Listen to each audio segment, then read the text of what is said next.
Hello, welcome to Bronx Journal. My name is Sasha Mejia, and I'm your guest host for this segment. Everybody's familiar with the word yoga, and yet there's so much more about it that we don't know. Hopefully today we're going to get a crash course from Amy Latimer, who is a yoga instructor here at Lehman College. Welcome to the show, Amy. Hi, thanks for having me. How you doing? I'm good. Okay. Amy, first question. What is yoga? Yoga is a system of many different things, physical postures, breathing, meditation, that combine together to help people feel better and become more awake to their lives and more aware of their bodies and their relationship to the world.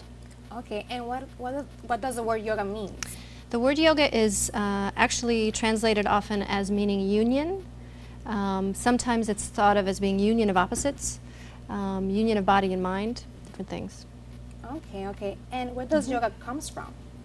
Yoga was developed in India over a long period of time, thousands and thousands of years ago. There was a sage called Patanjali who wrote the Yoga Sutras, and the Yoga Sutras are the foundation for all the different styles of yoga which have developed since then. Okay. One of my questions is, why do we have to do yoga barefooted? Well,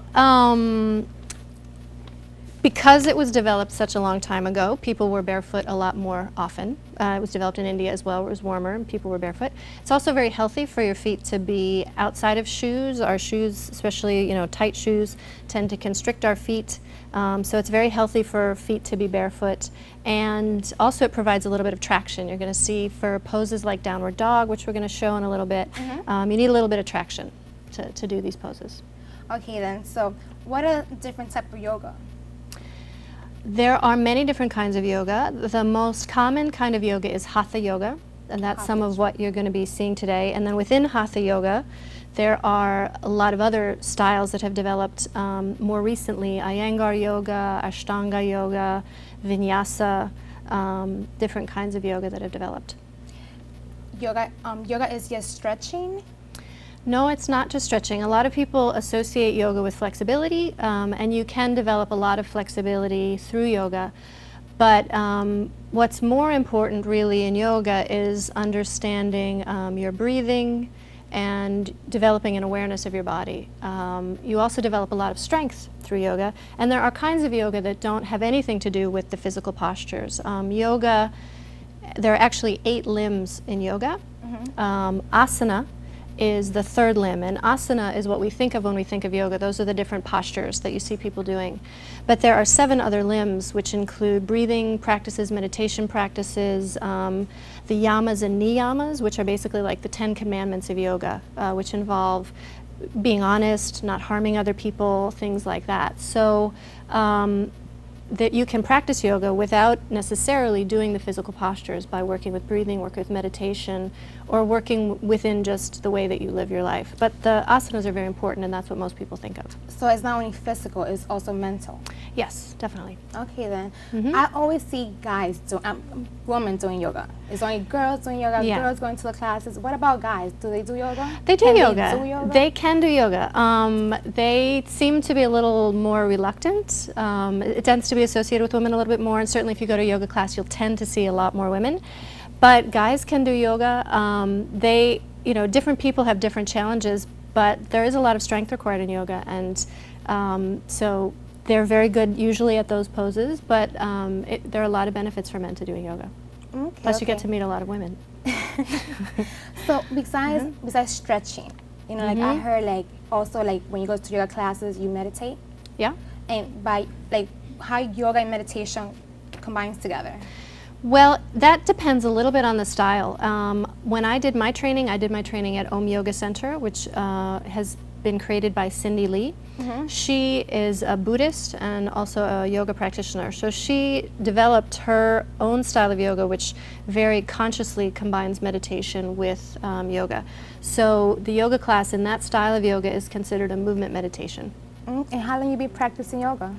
I started practicing in 1993, and I studied for a little while, and then I took a little break and did more dance, and then I started practicing again in 2003, and I've been practicing steadily ever since. Okay, so yoga is for kids, adults, seniors? Everybody can do yoga. There are a lot of kids yoga classes now. There are also classes for seniors. Absolutely anybody can do yoga. You just have to find the right class. Yoga is very, very, very flexible. You talked about flexibility before, and the practice of yoga is very flexible. It can be adapted for anybody and anyone's needs. You know, people with injuries, people with multiple sclerosis, people with cerebral palsy, it can all be adapted. So if a person's not flexible, they learn to get flexible, They learn to get How would it be? flexible. They learn to get flexible, but also you can be too flexible. So you have to work with your body. So there are people in yoga classes who are so flexible that their work in the practice is actually to work to not go into their fullest mobility. They have to work a little more about controlling and a little more with strength and moderation. There's a Buddhist philosophy which talks about not too tight, not too loose. Okay. And so you don't want to always go in the direction of flexibility. If you are a little bit tightly held together, then yeah, you might need a little bit more flexibility. But if you're very, very flexible, you might need to come together a little bit get more. more tighten up. Mhm. Okay, then, so like, my friend was asking me, she's kind of Mhm. overweight. And she Okay. asked me, well, can an overweight person do yoga? Yeah, definitely. There's absolutely no problem at all with an overweight person doing yoga. No issues with problem that. at all? None. Okay, then, what about kids? Kids can do yoga. I heard kids, they have Yeah. class for kids doing They yoga. have classes for kids. My nieces love yoga. When I come, we do all kinds of poses and yeah. And what are some of the tools in order to practice yoga? The nice thing about yoga is that you can do it without anything. You know, you can do it just sitting here. You can do it standing. There's a pose called Tadasana, which I'll show you later on, which is mountain pose, which is basically standing. So yoga is mostly about the awareness that you have in your own body, but it's very helpful. In most yoga classes, you'll have a mat. That's the foundation, is having a mat.